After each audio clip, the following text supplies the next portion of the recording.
अस्सलाम वालेकुम, मैं हूँ नादिया अनवर और आप देख रहे हैं पीएसएक्स खबरनामा। पीएसएक्स खबरनामे के बाद हमारे नेक्स्ट सेगमेंट होते हैं जो कि होता है क्वेश्चन आंसर्स विद एक्सपर्ट।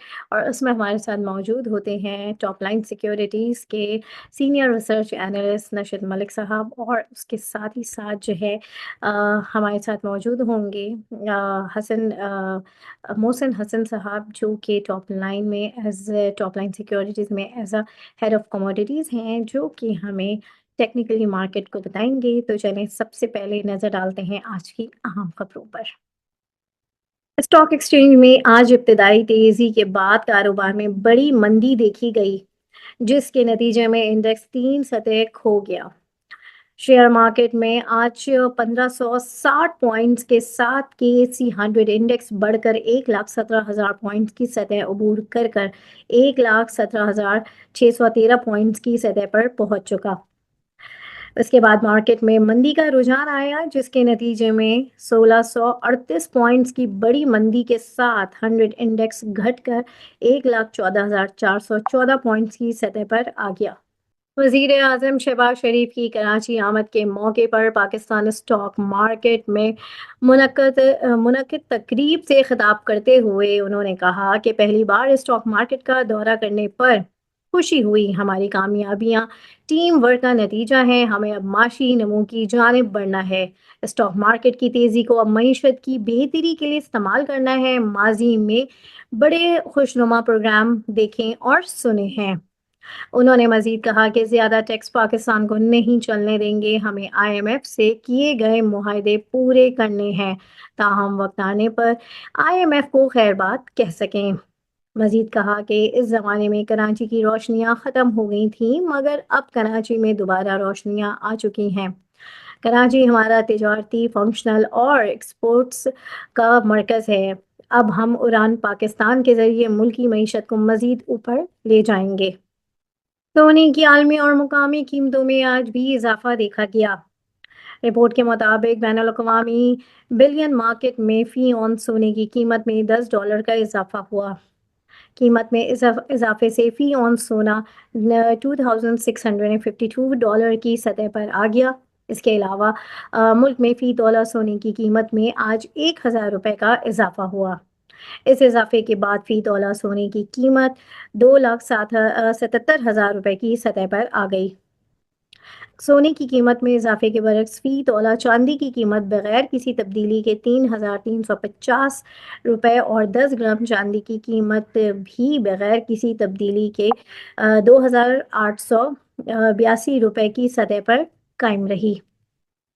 वफाकी वजीर ख़जाना मोहम्मद औरंगज़ेब ने राइट साइजिंग के तहत हुकूमती वजारतों और महकमों में 60% खाली पोस्टें, जिनकी तादाद 1.5 लाख है, ख़त्म करने का ऐलान करते हुए कहा है कि हुकूमती हजम को कम करने के लिए 10 वजारतों के 65 महकमों का जायज़ा लिया जाएगा। इनमें 40 महकमों या इदारों को ख़त्म कर दिया जाएगा। 28 महकमे और इदारे या तो ख़त्म होंगे या प्राइवेटाइज या सूबों को ट्रांसफ़र कर दिए जाएंगे। वजारत दिफा अदलिया में भी डाउन साइजिंग होगी। इस मौके पर काबीना कमेटी बराए राइट साइजिंग के रुकन बिलाल इजहार कियानी ने कहा है कि कई दफाती इदारों का हजूम ज़्यादा है। इन सारे अमल का बुनियादी मकसद ये है कि अखराजात को कम किया जा सके। राइट साइजिंग का मकसद हुकूमत की कारकर्दगी में इजाफा करना है। वजीर आजम इस सारे अमल की निगरानी कर रहे हैं। डाउन साइजिंग के लिए ग्रेड 1 से लेकर 22 की तमाम पोस्टों का जायजा लिया जाएगा। ये थी अब तक की अहम खबरें। अब चलते हैं अपने नेक्स्ट सेगमेंट, जो कि है question answers with expert. Welcome to this session question answers with expert में हमारे साथ मौजूद हैं टॉप लाइन सिक्योरिटीज़ के senior research analyst Nashid Malik sahab, और उनसे हम आपके सवाल करेंगे। Welcome to the session sir. Sir, सबसे पहले जो आपके लिए सवाल आया है कि मार्केट इतनी डाउन क्यों गई आज, और ये कब तक ऐसा होता रहेगा? जिन लोगों ने आज कल में शेयर्स लिए हैं, वो कब तक वेट करें शेयर्स सेल करने का?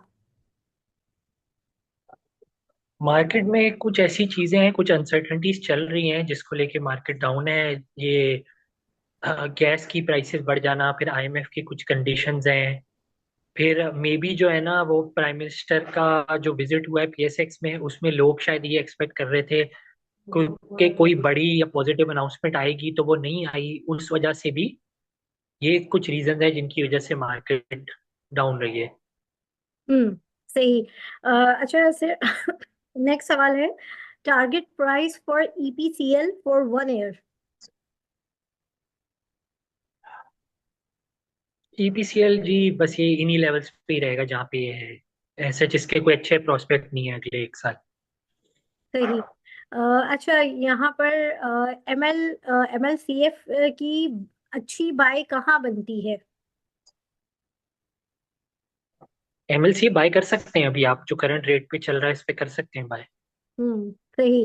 अच्छा, जो ओके, सबसे बेस्ट इन्वेस्टमेंट किस स्टॉक में है इस हालत में? इस हालत में हम्म। इस हालत में आप कोई कंज्यूमर ओरिएंटेड टाइप स्टॉक देख सकते हैं, जिसका इम्पैक्ट एज सच नहीं है इन सारी चीज़ों का। आप जो है मरी ब्यूरी जैसा स्टॉक देख सकते हैं, कोलगेट जैसा स्टॉक देख सकते हैं, पार्क इलेक्ट्रॉन देख सकते हैं। तो हम्म। ये चंद ऐसे स्टॉक्स हैं जिनका इंटरेस्ट रेट डिक्लाइन होने से और कंज्यूमर परचेजिंग पावर बढ़ने से लिंक है। तो इन स्टॉक्स को आप देख सकते हैं। सही। अच्छा, ये भी किसी ने सवाल पूछा है कि मार्केट कहाँ सपोर्ट ले सकती है? मार्केट ये है कि ये आई थिंक 1,15,000, मतलब इन लेवल्स के ऊपर ही, मतलब एक बैंड में ही घूमेगी मेरे ख्याल से, जब तक सही। अनसर्टेनिटी है। हाँ। सही। अच्छा सर, लास्ट क्वेश्चन है कि please advise about market direction from tomorrow onwards, also suggest that shall we exit from the market और वेट अंटिल विच लेवल? नहीं, मार्केट से एग्जिट तो ना करें। हम्म। और अगर तो आप ऑलरेडी एंटर हो गए हैं तो बस फिर होल्ड करके बैठें। अगर एंटर होने का सोच रहे हैं तो फिर मेरे ख्याल से थोड़ा सा वेट कर लें, ये वीक निकल जाने दें, नेक्स्ट वीक में मे बी एंट्री लें। अगर ऑलरेडी हैं तो फिर एग्जिट नहीं करें। सही। Thank you so much sir. और जो है नाज़रीन, अब हम चलते हैं अपने नेक्स्ट सेगमेंट, जो कि हम आपको बताएंगे टेक्निकली। तो चलिए, लेट्स गो। जी, welcome to the next session. जी हाँ, जो कि है क्वेश्चन आंसर विद एक्सपर्ट, और यहाँ पर हमारे साथ मौजूद है, जैसे कि मैंने कहा, कि हमारे साथ मौजूद होंगे टॉप लाइन सिक्योरिटीज के head of commodities Mohsin Hasan sahab. तो चलो उन्हें वेलकम करते हैं। अस्सलाम वालेकुम सर। अस्सलाम वालेकुम जी, कैसे हैं आप? खैरियत से? अल्हम्दुलिल्लाह सर, आप कैसे हैं? अल्हम्दुलिल्लाह। जी। सर, सबसे पहले तो मैं चाहूंगी कि आज जो है वो इंटरनेशनल मार्केट के हवाले से एक ओवरव्यू आप दें, उसके बाद फिर हम फर्दर इसको लेके चलते हैं। इंटरनेशनल मार्केट्स इस वक्त जो हैं, अभी कुछ मिनट्स पहले जो है वो एम्प्लॉयमेंट के नंबर्स आए हैं और डॉलर के लिए पॉजिटिव थे थोड़ा सा। मतलब मार्केट ओवरऑल अगर देखा जाए तो एक रेंज में ट्रेड कर रही है टुवर्ड्स द अपसाइड। खासतौर पे गोल्ड की अगर बात करें, अपनी सपोर्ट बिल्ड कर रहा है 2620 30s के एरिया में, और वहां से टारगेट कर रहा है आहिस्ता आहिस्ता जो है वो 2680 एंड 2700 को। तो ये फिलहाल गोल्ड के हवाले से है। ऑयल के हवाले से, ऑयल के अंदर ब्रेकआउट देखा गया 72 का, और टारगेट किया उसने फिर इवेंचुअली 75 को। तो अभी भी ऑयल का आउटलुक पॉजिटिव ही है जब तक ये 72 और 70 के एरिया के ऊपर स्टेबल है। नेक्स्ट टारगेट ऑयल का बनेगा 7680 से 7780 का एरिया। कंडीशन ये है कि ऑयल पहले तो 73.7 के एरिया के ऊपर स्टेबल रहे, और उसके बाद फिर 72 के ऊपर, मतलब ये कंसोलिडेट करे इस एरिया के ऊपर, और फिर इवेंचुअली टारगेट करेगा अपसाइड पे वही उस रेंज को, 77 76 एरिया को। सही। और उसके अलावा मेटल्स दूसरे वो भी एक तरह से, प्लैटिनम के अंदर एक मेजर ब्रेकआउट देखा गया है 965 का, और इमीडिएटली उसने 985 का एरिया टारगेट किया है। तो प्लैटिनम को भी बाय ऑन डे। तो ये बेसिकली सीजनल मूवमेंट्स है सारी, जो कि जनवरी के हम एंड तक कह सकते हैं कि आप मेटल्स के अंदर एक मूवमेंट जो आती है कि वो चीज़ इस वक्त देखी जा रही है। सही, बिल्कुल। अच्छा सर, कुछ सवाल है। सबसे पहले मैं इस सवाल से मैं शुरू करूँगी जो हमारे पार्टिसिपेंट्स के सवालात थे। मार्केट जो है आज जैसे कि हम सब जानते हैं कि आज मार्केट काफ़ी ज़्यादा डाउन थी। अ, उसमें जी ये जी। सवाल पूछा गया है कि मार्केट कहाँ सपोर्ट ले सकती है? तो थोड़ा-सा इसके हवाले से आप जो है वो बताएँ। हाँ जी, एक सेकेंड, इसको हम देख लेते हैं। मैं ज़रा आपको स्क्रीन शेयरिंग के थ्रू बताता जी। हूँ इसकी।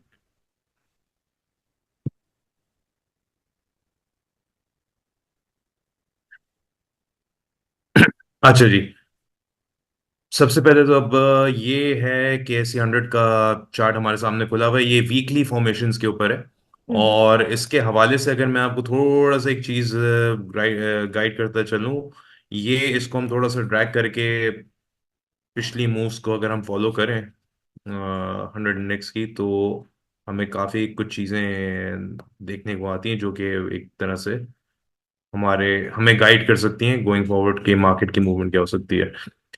तो अगर इसको देखें हम, ये इस वक्त RSI जो है मार्केट का वीकली के ऊपर चल रहा है अराउंड 89 तक ये गया है, जो कि इसने लाइक काफी अरसे के बाद जो है वो टेस्ट किया। तो जब जब वीकली बेसिस के ऊपर RSI 89 या उससे ऊपर जाते हैं तो हम एक बड़ी मार्केट के अंदर करेक्शन देखते हैं, तकरीबन 10 से 15% की। तो ये चीज है। और ये अगर हम इसमें पास्ट में जाएं तो ये आप देख सकते हैं 2020 के अंदर जो एक मार्केट के अंदर क्रैश आया था, उस वक्त भी RSI ने ये जो 90 का एरिया है उसको ब्रीच किया था।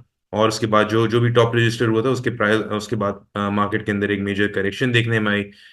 सिमिलरली अगर हम और थोड़ा सा पीछे चले जाएं तो इसी तरह का मामला कुछ 2017 के अंदर भी हुआ था, जब RSI इसका तकरीबन वीकली के ऊपर 90 को क्रॉस किया था, तो वहां से हमें एक करेक्शन देखने में आई थी। सिमिलरली अगर रीसेंट पास्ट में चले जाएं और तो तकरीबन जो मार्केट में एक करेक्शन देखने में आई थी उसमें भी RSI हम देखते हैं तो ये तकरीबन 90 से जो है वो ऊपर चला गया था, 90 से 95 के दरमियान। तो उसके बाद भी हमें करेक्शन देखने में। सिमिलरली अगर देखें तो काफ़ी मल्टीपल अटेम्प्ट्स हुए।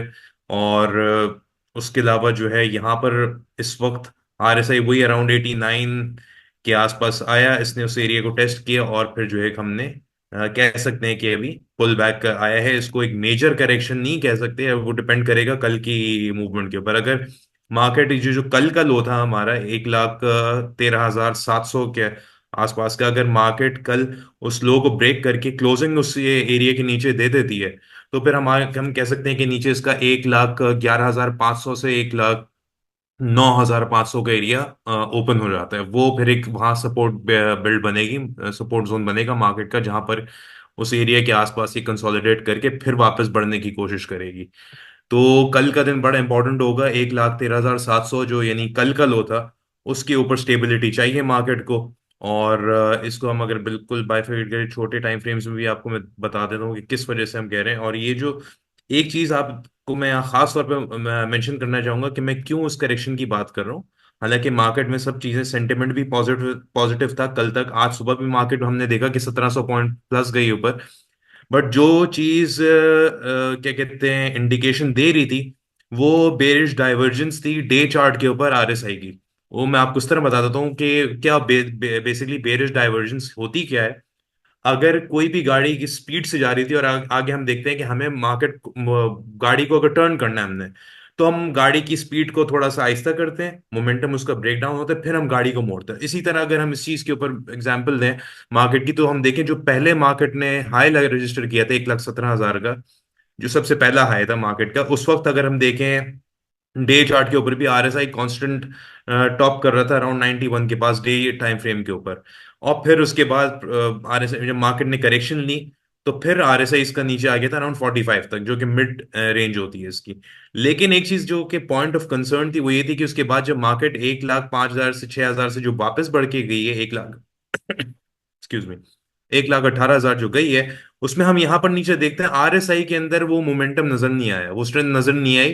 तो ये बेसिकली एक बेरिश डाइवर्जेंस कहलाती है कि मार्केट जो है वो मोमेंटम लैग कर रही थी, ऑल्दो उसने नया भी हाई ब्रेक किया। तो ये इंडिकेट करती है कि एक करेक्टिव या रिवर्सल को इंडिकेट करती है। तो वो चीज आई प्लस साथ में अगर हम इसको एक और चीज को नोट करें तो 1,17,000 का पॉइंट है।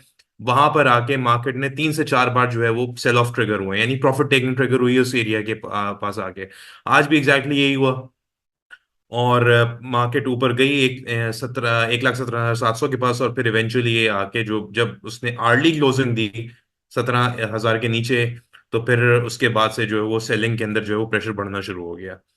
तो अभी फिलहाल मार्केट अपनी तकरीबन सपोर्ट के पास है, और कल का दिन अगर ये होल्ड कर जाती है कल के लो को, तो वेल एंड गुड, अच्छा है, हमें एक बाउंस बैक वापस मिल सकता है।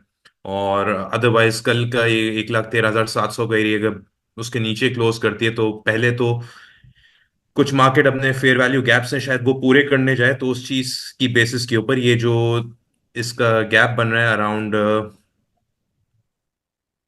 1,11,800 के आसपास का, ये है 1,11,900 से तकरीबन 1,11,400 का, ये फेयर वैल्यू गैप पूरा करने मार्केट जा सकती है। और उसके बाद अगर हम देखें तो ये तकरीबन इसके जो बॉटम्स हैं वो बन रहे हैं तकरीबन 1 लाख, ये एक दूसरा फेयर वैल्यू गैप आप कह सकते हैं। ये जो कैंडल थी इसके ऊपर कभी तक अनफिल्ड है, तो ये बन रहा है तकरीबन 1,09,550, 1,09,600। इन दो एरियाज को रिविजिट कर सकती है, प्लस यहाँ पर इसकी 20 वीकली डेली मूविंग एवरेज भी आ रही है, तो यहाँ थोड़ी बहुत मार्केट को सपोर्ट मिल सकती है। फिर जो है वो मार्केट, लेकिन ओवरऑल जो बुलिश ब्रेकआउट मार्केट का होगा वो अब 1,17,000 के ऊपर जो है वो मार्केट ब्रेकआउट दे के ऊपर क्लोज करेगी, तो वो उसमें स्ट्रेंथ होगी तकरीबन आज से 4 से 5 हजार 6 हजार पॉइंट मजीद और बढ़ने की। अच्छा, सही। जबरदस्त। सर, नेक्स्ट जो है टारगेट प्राइस पूछी गई है ईपीसीएल। ईपीसीएल, ईपीसीएल अगर आप देखें, हमने कुछ दिनों पहले भी डिस्कस किया था इसको। मैं थोड़ा सा बड़े टाइम फ्रेम पे जो है वो देखते हैं हम इसको। मंथ के ऊपर अगर हम देखें तो ओवरऑल अगर देखा जाए तो ये लॉन्ग टर्म अपने बुलिश चैनल जो उसका था वो ब्रेक हुआ है। और हमने कुछ दिन पहले इसको डिस्कस भी किया था। ईपीसीएल के लिए जो है वो 41 से 42 का एरिया बड़ा बहुत क्रिटिकल है। इनफैक्ट बल्कि 41.98 बन रही है तकरीबन, तो 42 ही आप इसको रखिए। 41 42 का जो एरिया एग्जैक्ट, ये बड़ा क्रिटिकल है। उसकी वजह ये कि आप देख सकते हैं कि यहाँ ये इसके जो ये मंथ के टाइम फ्रेम के ऊपर आप देखें मार्केट ने कितना अरसा होल्ड किया इस एरिया को, और प्राइस गिर जाती थी वापस फिर बढ़ती थी, फिर ये 41 के ऊपर स्टेबिलिटी नहीं आई। जहां पर ये 41 के ऊपर जब ब्रेकआउट के बाद हुई, तो मार्केट ने फिर अपने इसको रैली करना शुरू की, और ये जाके 94 रुपीज तक गया 2022 के अंदर, 2022 के अंदर। हम्म। और सिमिलरली अभी भी आप देखें रिसेंटली, तो इसने इस बुलिश चैनल को टेस्ट जरूर किया, इस ट्रेंड लाइन को भी टेस्ट किया 42 के पास, लेकिन प्राइस दोबारा जो है वो सस्टेन नहीं कर सकी, प्राइस दोबारा उसमें सेल ऑफ है। तो पॉसिबिलिटी है कि ये थोड़ा बहुत जाके वापस अपना तकरीबन सस्टेन अगर कर जाता है इस एरिया के नीचे, तो 32 33 को जाके रिविजिट कर सकता है। और इन केस अगर ये 30 वाला जो इसका लो था आज से 3 3 महीने पहले का, वो अगर ब्रेक हुआ, तो फिर ये इसका जो टारगेट रीजन बनेगा सपोर्ट एरिया, जहां पर ये आगे कंसोलिडेट करके सपोर्ट बिल्ड करेगा, वो 23 के आसपास का होगा। बट वो तो खैर बहुत आगे की बात है। बट जो तेजी अगर अगर देख रहे हैं हम इसको एक पॉजिटिव एस्पेक्ट के लिए, तो सबसे पहले तो 42 को ब्रेक करना जरूरी है। और ऊपर जो एक हम देखें इसका जो ये सप्लाई जोन बना हुआ है, ये है 47 से, बल्कि 46 से 50 का एरिया बनता है। ये सप्लाई जोन के ऊपर अगर ये ब्रेकआउट देके स्टेबल हो जाता है going forward, monthly basis weekly basis के ऊपर प्राइस स्टेबल रहती है इसकी 50 के ऊपर, तो फिर हम कह सकते हैं कि लॉन्गर रन के अंदर इसके अंदर एक बुलिश रैली ट्रिगर हो सकती है, जिसको 70 से 75 रुपए इनिशियली वहां तक ड्रैग करे, और फिर ऊपर जाके फिर आगे इसका जो हाई था 93 का, उसके लिए ये टारगेट करे। बट उसके लिए सबसे पहले तेजी के लिए इसमें जो है वो इसको 50 के ऊपर आके स्टेबिलिटी चाहिए, थोड़ा सा लाइक मंथली बेसिस के ऊपर वीकली बेसिस के ऊपर। सही। सर, नेक्स्ट है एमएलसीएफ।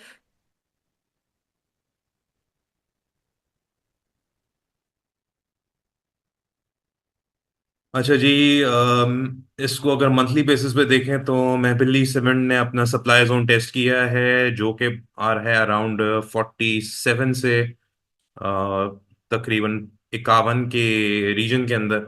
और जब भी मार्केट ने इस एरिया को टेस्ट किया है, यहाँ से एक सेल ऑफ ट्रिगर हुआ है इसके अंदर, वही चीज़ अभी भी हुई है।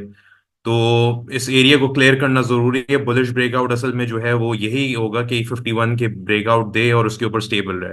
तो फिर कहीं जाके इसका टारगेट जो है वो अराउंड बनेगा। इनिशियल टारगेट जो होगा इसका 63.9 का, और फिर इवेंचुअली 71 से आप कह सकते हैं कि 82 का एरिया होगा इसका। तो ये चीजें, ये और उसके अलावा वरना फिर इसकी जो अभी करंट सिचुएशन को देखते हुए थोड़ी सी इसमें गुंजाइश नीचे लग रही है।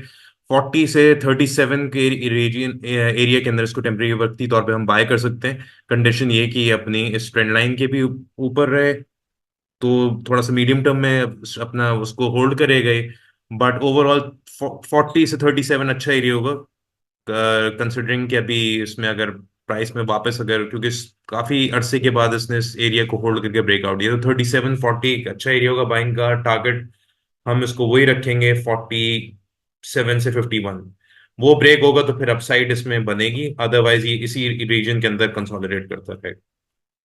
मैक्सिमम डाउनसाइड हम इसकी अगर होगी तो वही आ जाती है तकरीबन, फिर ये 22 रुपए का जो इसकी ट्रेंड लाइन आ रही है वो फिर डिपेंड करता है इसका, अगर ये अपना 31 रुपए का लो ब्रेक होता है तो फिर इसका सिनेरियो बिल्कुल ही नेगेटिव होगा, जो कि फिर 22-23 के लिए टारगेट करेगा। अदरवाइज 40 से 37 के एरिया में हम बाय कर सकते हैं, 35 या 35-50 के स्टॉप लॉस के साथ। और जहां पर भी आपके इसमें 3 से 4 रुपए अगर बन रहे हैं तो लेके आप प्रॉफिट टेकिंग कर लें। रिपीट कर रहा हूँ दोबारा, 47 से 51 क्लियर होना जरूरी है बुलिश ब्रेकआउट के लिए। वरना ये वहां पर भी अगर जाके दोबारा रिजेक्ट होता है उस एरिया में, तो फिर इवेंचुअली वो जाके नीचे फिर ये अपनी ट्रेंड लाइन को टेस्ट कर सकता है। सही। ओके सर, अब टाइम फॉर द टॉपिक्स, और जो है आपकी टॉपिक्स कौन सी है वो बताएं, और साथ में उसको जो है थोड़ा सा ब्रीफ भी कर दें। देखिए, टॉप पिक्स के अंदर एसएसजीसी को हम पहले देख लेते हैं। और जी। एसएसजीसी की अगर बात करें तो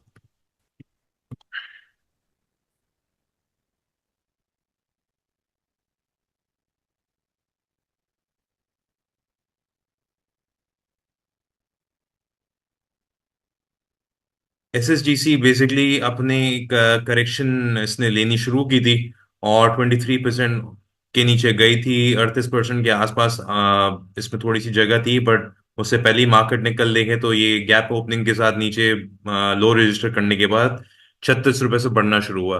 तो अभी भी पॉजिटिव क्लोज जरूर हुआ है आज, लेकिन शॉर्ट टर्म इसके अभी टारगेट जो हमने रखे थे अगर आज भी देखें तो इसकी बाइंग नीचे ही है तकरीबन, जब तक ये आप कह सकते हैं 36 रुपए या 34 रुपए के बल्कि 36 रुपए के ऊपर जब तक ये है, तो आप इसको बाय कर सकते हैं बिटवीन 39 to 37। और आपको जहां कहीं भी अपसाइड मिले 43, 44, इवन 44.5, यहाँ पर आप एग्जिट कर जाएं, बिकॉज इसका अपसाइड का जो चैनल ब्रेक हुआ था वो उसके ऊपर स्टेबिलिटी उस लेवल के ऊपर जो कि 45.5 का समझें आप, उसके ऊपर स्टेबल होता है तो वापस कंटिन्यूएशन होगी इसकी अपसाइड के लिए। वरना पॉसिबिलिटी ये है कि अगर ये एरिया रिजेक्ट हो जाता है तो फिर ये नीचे की तरफ जाके टारगेट करेगा 35 रुपए को। तो टेम्परेरी तौर पे तो अभी ये कि आप इसको 39, 37 के एरिया में बाय करें, 35 का स्टॉप लॉस हो, और 42, 44 के रीजन के अंदर आप इसकी प्रॉफिट टेकिंग कर लें। और ये सही। तो बेसिकली एसएससी ये सेकंड। अगर हम देखें तो वेव्स ऐप, और तीसरे गरीब गरीबाल सीमेंट है जिसके अंदर थोड़ी सी रूम लग रही है मुझे। पहले वेव्स को भी हम देख लेते हैं। हम्म।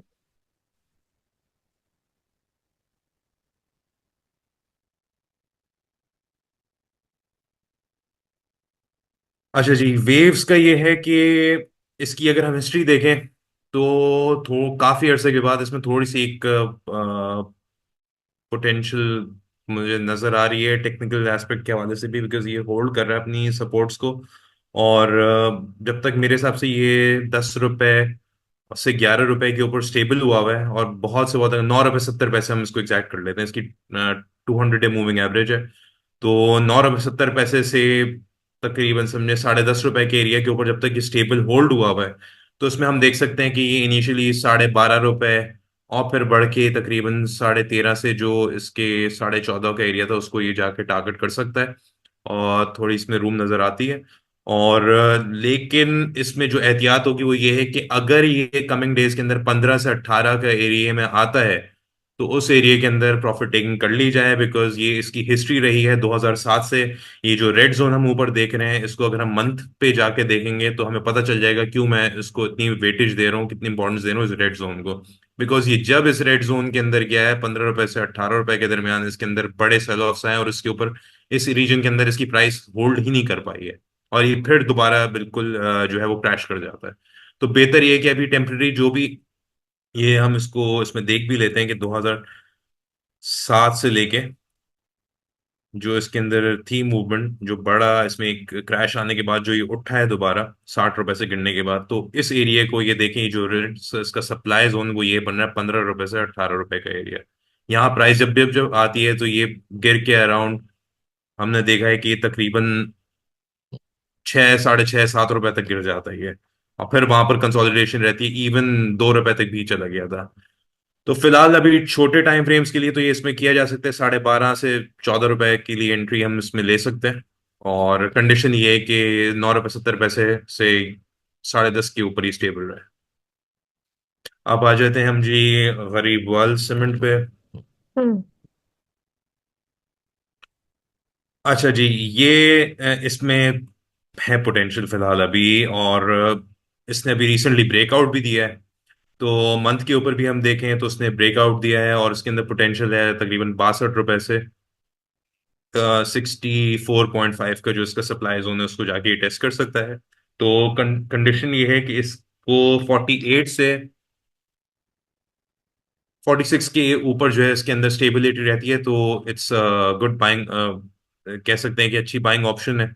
और जब तक ये समझे ओवरऑल थोड़ा सा मीडियम टर्म में देखें तो तकरीबन ये 45 के ऊपर इसकी बाइंग है, अच्छी अपॉर्चुनिटी है। टारगेट एरिया हमने जैसे बताया भी आपको 62 64 का एरिया है। और अगर ये फॉर एग्जांपल 45 या इसकी जो 50 डे मूविंग एवरेज है उसके उसको ब्रीच करते उसके नीचे रुकते हैं, तो फिर पॉसिबिलिटी बढ़ जाएगी ये जाके एक दफे तकरीबन 35 रुपए के पास जाके अपने आप को कंसोलिडेट करे, 35 या 38 के आसपास ही अपने आप को कंसोलिडेट करे, तो वो बढ़ जाएगी। लेकिन जब तक 45 रुपए के ऊपर स्टेबल है तो ये बाय ऑन डिप कहा जा सकता है इसको। तकरीबन जैसे अभी 52.5 रुपए पे है, तो नीचे यहाँ से करंट प्राइस पे भी उठा सकते हैं। जब तक ये इस बाय जोन के ऊपर है तो 62 64 ये इसके टारगेट बनते हैं। तो ये हम्म। थी आज की पिक्स। सही। Thank you so much sir Mohsin आपका, और जो है बहुत आपने ज़बरदस्त जो एक्सप्लेनेशन जो है इन स्टॉक्स की दी, and thanks for the topic. और जो है नाज़रीन, यहाँ पर जो है मैं अपने सेगमेंट से इजाज़त लूँगी। देखते रहिए PSX खबरनामा। Thank you so much. Thank you so much. अल्लाह हाफ़िज़। अल्लाह हाफिज। If you found this video helpful, don't forget to click that like button, share with your friends, and subscribe for more stock market insights.